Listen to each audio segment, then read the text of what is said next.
Have you ever stopped to think about the real cost of our digital habits? We're going to dive into a mystery that honestly affects pretty much all of us, the strange, powerful hold our phones have over our focus. And it all comes down to one tiny action with, you'll see, some surprisingly huge consequences. So let's just start with a question that probably feels way too real. Why is it that a seemingly harmless 10-second glance at your phone can totally torpedo your concentration for like the next 20 minutes? I mean, it doesn't make any sense, right? But we all know it happens. You know the feeling. You are deep in it. You're on a roll, the ideas are flowing, you're actually getting stuff done. You're in that perfect flow state. And then, buzz, a ping. A single notification lights up your screen. And you tell yourself, oh, it's just a quick look. But somehow, that quick look just shatters everything. Well, guess what? There's actually a scientific name for this. So no, it's not just you and it's not some kind of willpower failure. It is a real cognitive process and it's called attention residue. Understanding this is, well, it's the key to getting your focus back. So here's the big idea. Attention residue is what happens when you switch from one task to another, but your brain doesn't quite make the leap with you. A piece of your mental energy, a chunk of your focus, gets left behind, still thinking about whatever it was you just looked at. Yeah, this term actually comes from a researcher named Dr. Sophie Leroy, who studied this exact problem.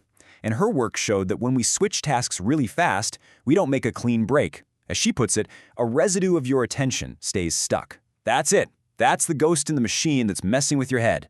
And this right here, perfectly shows what that feels like.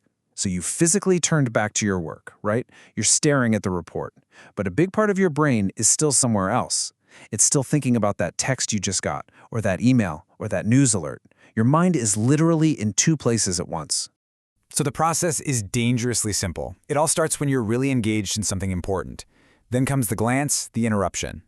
You try to go back to what you were doing, but that residue is still there, just lingering like a mental echo, basically cutting your available brain power in half. Okay, so we know what it is, we know how it happens, but what's the actual measurable cost of this mental fog? The answer is kind of shocking. And you can boil it all down to just one number. 23. Just look at that number for a second. It seems so random, but believe me, it represents the very real price you pay for one tiny interruption. That's right, 23 minutes. Studies show that's how long it takes, on average, for your brain to finally shake off that attention residue and get back to the same level of deep focus you had before you checked that one notification. Wow, every quick check costs you almost half an hour of your best time. Now this is where it gets really interesting. What happens when you zoom out?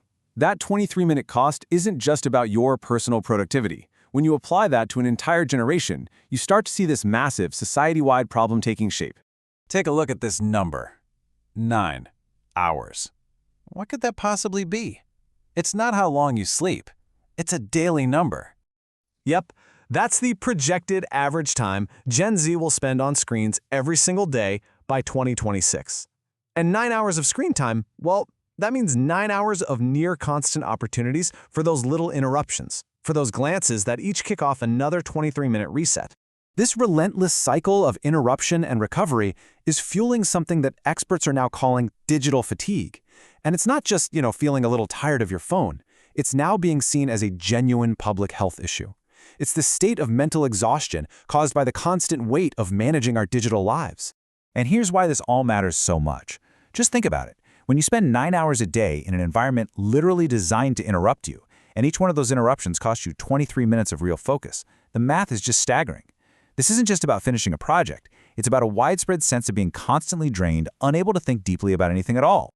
So the next time your phone buzzes, I want you to remember that, the 23-minute tax on your attention. Just being aware of that cost, that's the first step. It turns that notification from an unconscious reflex into a conscious choice, a choice that only you can make. The only question left is, what is that next glance really worth to you?